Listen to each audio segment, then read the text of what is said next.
live. It feels like we live. It feels like we're pretty live. Yo, Yeah. was good. You know what I mean? What up, everybody? I go by the name of QC. If you don't know, now you know. I'm here with a good friend of mine. What's up, man? How you doing? I'm chilling, bro. You good? I'm good. I feel good. Yeah, man. I feel like I knew you forever. Yeah. It's not true. We knew each other for how long? It's been a couple years now, right? A couple months, but sometimes it feels pretty. It feels like a couple years. A couple months for real? Yeah, I think Maybe it's a like, few. like 4 or 5 months, probably. 4 or 5? Yeah. You know what? I can sit with that. Yeah. Yeah, word. When I first met you, I thought you were a comedian. You did the first Yeah. like 3 times. Yeah. You thought I was a specific comedian. I was not. I was not that. Mm-hmm. Not because you're funny. I'm kidding. It is because you're funny. Yeah. And particularly good with your words. So then, like 4 months later, I got an implication that you write. This is true. It's As an you write. implication, not even like I'm a writer or he's a writer. I got like a whiff. Oh, you write. Some hint of a writer around you. Yeah. Yeah. It turns out you write your ass off. I do. Yeah. Whether people read it or not, I'm writing my ass off. Yeah. Yeah, bro. Like you almost made me like reading. You sent me one of your articles. One of these days, we'll get there. Yeah. Underline on almost. Yeah. So first of all, welcome to the show. We're glad to have you. Thank you for having me. Love being here. Yeah, man. You know what I'm saying? We had Starr Bar for those who don't know. I'm used to being out here just watching, but now I'm on the stage. Are you on the stage? This is gonna change my. It's gonna go straight to my head. Straight to my head. Yeah. That's what we need. That's what we like, man. I remember the first thing that I came across you being a writer is I said you had that shirt on actually. I said nice shirt. You got my man Iverson with the fro. Allen Iverson, the truth. Yeah. You're not from Philly. I'm not. No. It's an iconic Slam cover. Maybe my second favorite player of all time after LeBron. Oh, what? And yeah, and I've written for Slam magazine. I think that's where you were going. You've written for Slam magazine. I think that's where you were going there. Yeah. Actually, we did not do a pre-interview. I don't know if that's clear to anyone listening to this. We've actually never met before. Actually, that part slipped my mind actually because it reminds me of that conversation. I'm like, yo, you got this so. You go, yeah, man. And I write for Slam. And I was like, oh, yeah, I'm a writer. Oh, yeah. And then you sent me this article. The article kind of fucked me up in the best way ever, man. Yeah. It was about LeBron James. It was. Can you describe a little bit about like what that article was about? Sure. Yeah. So that was back in 2016.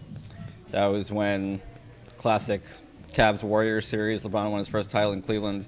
At the time, I was at an inpatient treatment facility for obsessive compulsive disorder. I have a very severe form of that, and I was there for 9 weeks. And when I left, I knew I wanted to write about it, and I wasn't sure how to write about it. And basically every day we did like intense treatment, and then every night I would watch people who already kind of know about this shit. But if I put it in a basketball magazine, I get like all kinds of people who have never read any of this. They don't know what I'm talking about, and I can get a whole like string of people, especially like I don't follow sports like that. I only come across stuff. I only know enough to get actual sports fans arguing with each other. Yeah. So it was very insightful hearing some of the things you was talking about. And especially the oh shit moment. And I'm like, that's something people need to hear. Like this is like the most alpha male you can think of. And he's like, yeah, I'm scared sometimes. Like that connected with me, and like that's something I wanted to write about. And what platform was that for? That was in Slam magazine. That was the first time. That I was Slam magazine. A couple more essays. Now like just wrapped filming of a documentary on OCD. So yeah, I've been doing lots of advocacy work in that realm. So like, what are some things that inspire you to go move forward on this OCD stuff the way you do? And also, I got a question, like, how do people make a lot of OCD references and jokes to, like, make a point? Like, how does that stuff affect you? What does that make you think of when you hear that kind of stuff? I'll take the second one first. It's fucking annoying. Because most people just don't know what the fuck they're talking about when they're like, I have OCD because I like blue pens and not black pens. I'm like, well, does that haunt you for hours a day? Like, I mean, not to make like there are people like with that kind of OCD, but it haunts them for hours a day. Yeah. And the people who say it like that, they don't mean it that way. So yeah, it gets like trivialized and like used as an eccentricity or a quirk and stuff like that. But it's really not. It's actually incredibly debilitating. And that's part of like why I want to like talk about it in ways that make people understand that. And then to your first question, like, why talk about this at all? Yeah. I would say I like first started like really like having symptoms of OCD when I was 13, and I didn't get diagnosed until I was 24. So that's 11 years I would have liked to have back. And then even though I was diagnosed at 24, I didn't get like effective treatment until like a year ago, like from now a year ago. So that's another 7 years I would like back. So a lot of like the advocacy work I'm doing is like what can we do to like, decrease that range? So instead of like, 11 years, it's like, a couple of months until you get the treatment you need, a couple of weeks. So for the kids out there who are like living the same way I did, I'd like to get them treatment as fast as possible. Yeah. So some of that looks like, hey, you're already doing the work. Like, you talking about these things, you speaking these things out into the atmosphere. So it's like helping people understand that it's not just them going through it. So I can see it doing that. But then you also, it's like things leading to like action type of stuff, right? Or like leading to certain foundations. How does some of that stuff work? So everything we're talking about right now is just, none of that's like part of my job. This is all just stuff I do for fun, like volunteer stuff. Yeah. But my job is also very connected to that, in that I'm the national field organizer for the Center for Popular Democracy. And what that means is it's like a nonprofit, like a national organization with like 50 plus smaller like affiliate organizations around the country, and like working in communities, trying to improve healthcare, trying to improve workers' rights, trying to improve immigrants' rights, and I'm focused on all the healthcare stuff. So it's very tied into this, right? So like we're pushing for like expanded, improved healthcare, universal healthcare, ending overdose. We're working on all these like big relief bills during COVID, trying to get people the coverage they need during COVID. So that's very much tied into the mental health stuff I do on the side, right? It's very huge overlap. And again, they're slightly different, but it's like very part of the same like mission, Oh, shit. How'd you get into that? Because, I thought you was a comic, found out you were a writer, and then everything you just explained to me, it sounds easy to understate. Like, so how did you get into that kind of work? Went to law school. After law school, like I knew I wanted to do something like this, but I didn't know what it would look like. And I was working at a place called Housing Works in New York, which does like HIV and housing work. Doing that for a while. Then I was unemployed for a bit, went to the hospital for a bit. And then after that, Trump and the Republicans tried to repeal Obamacare. They tried to get rid of the Affordable Care Act. And some folks who I knew in this world said like, hey, we're going to go down to D.C., we're going to do some protests, people are going to get arrested, it's going to be intense, do you want to come? And I'm like, fuck it, let's do it. And I went down there and I told my mental health story a bunch of times. We did like civil disobedience and sit-ins and like Senate offices. It's like day after day after day. I got arrested a couple of times. And then we convinced 3 Republican senators to protect the Affordable Care Act. So it was this huge victory. And like at the time, everyone was like, this is not going to happen. Like, you're wasting your time. Like, this shit's dead. And it survived that year, and it survived another 4 more years of Trump. So that was my first kind of on-ramp to that. And then I just kept going down for different actions and protests. They started giving me more responsibility. Like, as a lawyer, I would do legal support for other protesters who were getting arrested. And I just annoyed enough people until they hired me as staff. And then now I'm the national field organizer of that organization. Shit. You like that friend that everybody wish they had in the back pocket. My friend's a lawyer. This can't be right. Yeah, no, I bonded with lots of my close friends by getting them out of jail. It's a unique way to meet someone. It's something about the index finger and being like, actually, can just change a lot of things, huh? Yeah. Actually, that is illegal. Yeah. All right, cool. So let's talk about, so speaking of you being out there doing that stuff, you did some work related to SCOTUS, right? Yeah, Supreme Court, yeah, we did, yeah. So can you explain to me a little bit about what SCOTUS is, what it does, and what you were doing in relation to that? Yeah, SCOTUS, it just stands for Supreme Court of the United States. So it's just the Supreme Court. And like throughout the Trump era, there were like various points in time where we were worried, about the Supreme Court being compromised. Like, one was the Kavanaugh hearings, where we thought he was an illegitimate candidate who lied under oath, sexually assaulted people, had no business being on the court.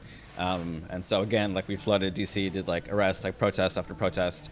We weren't able to stop that. And then later, Trump nominated Amy Coney Barrett, and similar thing. We thought it was an illegitimate process, so we protested that. And there's lots of reasons to do that work, because like no matter what issue you care about, it eventually is going to get up there to the Supreme Court. We just saw a couple of weeks ago they've already started gutting abortion rights, which is something we feared. But again, I went down for those healthcare reasons. Like, these justices are going to, invalidate our healthcare in one way or another. Yeah. So Yeah, that's been a big part of our fight in trying to protect the court. Right now, we're trying to like expand the court beyond 9 justices, so it's less political than it is now. Yeah, I hear you on that. I got a question. So, like, what are some like discouraging moments where you be like, what are we even doing this for? Versus some of the moments where you go, this is exactly why we do this. Ooh, good question. So because I'm doing healthcare work in COVID, that's been very demoralizing. Because I lead our global vaccine work, which is, I don't know if people know, but it's called like vaccine apartheid. They're like the poorer countries are basically being left behind around the world. And like we're not giving them enough vaccines, we're not helping them manufacture vaccines. And so, like we're trying to convince President Biden and other countries to share vaccine technology, and they're not really listening right now. So when you see that death toll climbing every day, like it's very demoralizing. Same with the overdose epidemic.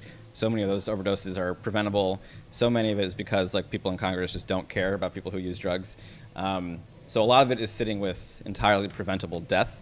And again, I have like OCD and I obsess about like violent situations and people, being lost. So yeah, I'm like endlessly triggered every day at work. It takes a big toll out of me, which is partly why I'm at this bar every night with you. Yeah, cheers to that. So yeah, just seeing like pain and hurt and loss that is entirely preventable gets you down. But having said that, there's been plenty of moments over time, like saving the ACA is definitely one of them. ACA? The Affordable Care Act, the Obamacare, yeah. Moments like that where you realize like it was normal people who did that shit. Like it wasn't like any like brilliant leader or, it was just like normal people with disabilities, people with mental illnesses, people who were like just telling their stories over and over again, saying like, if you take healthcare away, I'm gonna die. And I'm just like saying that over and over again until people were like, all right, we got you. And that's incredibly impactful to me because I feel like there's this like misperception that people have that like our work, like the normal people, our work ends on election day, right? Politicians take over, they're gonna do their thing, I'm gonna sit back. And for me, I actually think like our work starts on election day because they're not gonna do shit unless we make them do it. Like every big thing that's happened, it's because people have organized and made our leaders do it. So like we're the ones with the power, like me, you, like everyone in this bar, all these people have power. And so like I see like my job as an organizer is like to make them see that, make them understand what they can accomplish, and then help them do it. Like build people power, help them wield it. Like that's what an organizer is supposed to do. Much like a point guard on a basketball court. Trying to think of what player I could possibly reference right now. I don't know who it could be. Court facilitator, someone who sees the court well. Right. Somebody with court vision. Yeah. Maybe I'm wearing sneakers. I don't know. But yeah. So like those moments are always very impactful.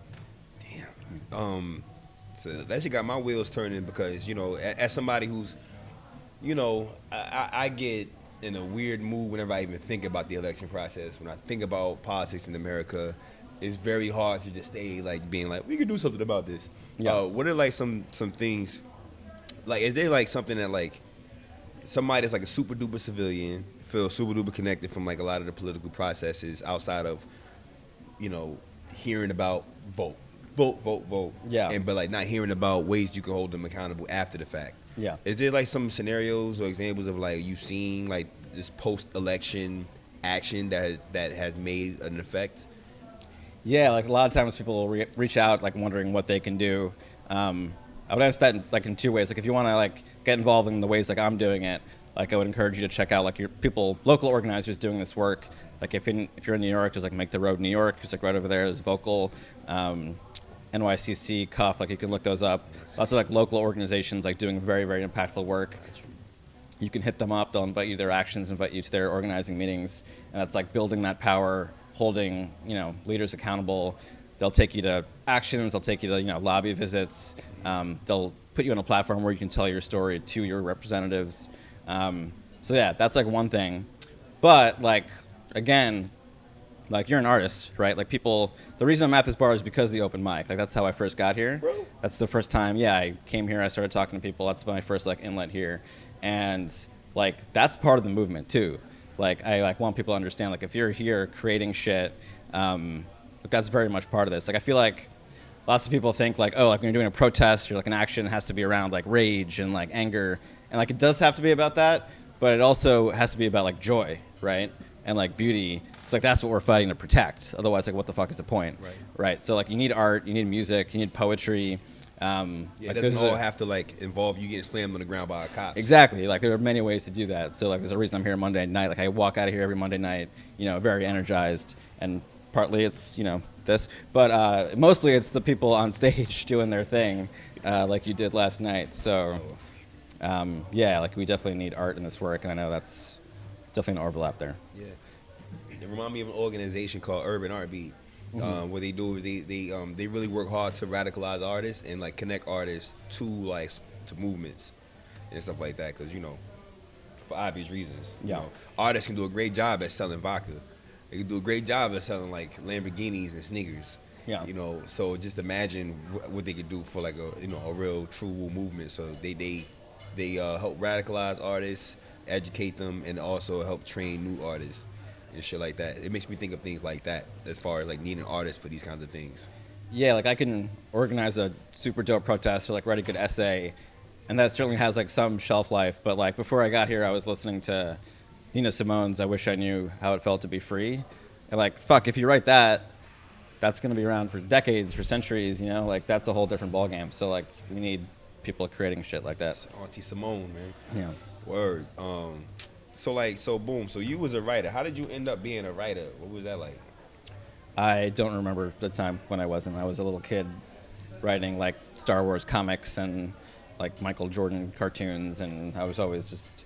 It's kind of like how I think. Like sometimes people will ask me, "Do you have a journal or a diary?" I'm like, "No, I just will write an essay." Like that's how I think. I think through writing things. So you think in terms of like bodies of writing work.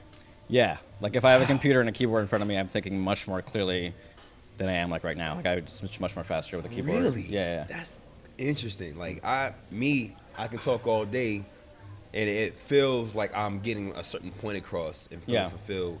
When I'm writing, I'll end up overthinking, and and think my way out of it, or I'll struggle with encapsulating it, beginning and ending point. Sometimes. So I always honor people who can write and they put it out there and they be like, I'm satisfied. I mean, I've seen some of your rhymes, man. You can write. Do a little something, man. Let me use metaphors. Waiting on the seat change. Hey. You know what I'm saying? Yeah, bro. So there was something else too, man. So we cover the SCOTUS. We cover the... there's the movie coming out. Movie. Yes. Can you tell me a little bit about the movie? Well, I'm not sure when it's coming out, but it's almost finished, and then it's going to go into the film circuit. This is a movie about OCD, and I'm one of the two subjects in it. And like to your point earlier, when you're like, lots of people talk about OCD, they don't know what they're talking about. This is like a movie about like the kinds of OCD like you don't really ever hear about.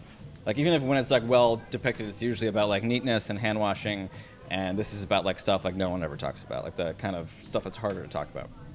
Can we get like a little example? Yeah, so I have harm OCD, which basically means I obsess about, I get these thoughts that like people I love are in danger, and my mind convinces me that it's real. And so then I'll have these like compulsions where I'm like trying to like convince myself that they're safe, and I'll just like go over and over and over again. So it's kind of like PTSD, whereas PTSD looks backwards at like real shit. This looks forwards at like fictional shit that my mind is just making up.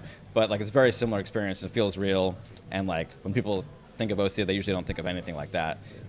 So like I talk about it in the movie like in detail, like walk people through it. I think you mentioned that in an article about the LeBron James thing. And I remember like something else that like it was like another old shit moment for me about like what people say to somebody that's experiencing something like that. Yeah. When and like they might think they're helping, but they're not really helping. Like being like, no, everybody's fine. Exactly. And rather than being like that, being like, well, if they're not fine, that's a possibility. Yeah. Like kind of like going that direction. You talk a little bit about that? Yeah, I'm glad you brought that up. That's like the heart of that article. It's like if a healthy friend, like any friend of yours said like they're worried about something, and you kind of knew like that's fine, like that's not gonna happen. You would just say like, hey, don't worry about that. Like that's good. Like you're gonna be fine. But when someone with OCD, like if you actually said that, it makes it worse because they're just gonna ask you again in 2 minutes and in 4 minutes and in 6 minutes because they like need that compulsive reassurance. So it may seem cruel, but like if your friend actually has OCD, it's better to say like, yeah, who knows? Like we don't know. Like we don't know what's gonna happen. We don't have control over this world, and like make them sit with the uncertainty and like the doubt.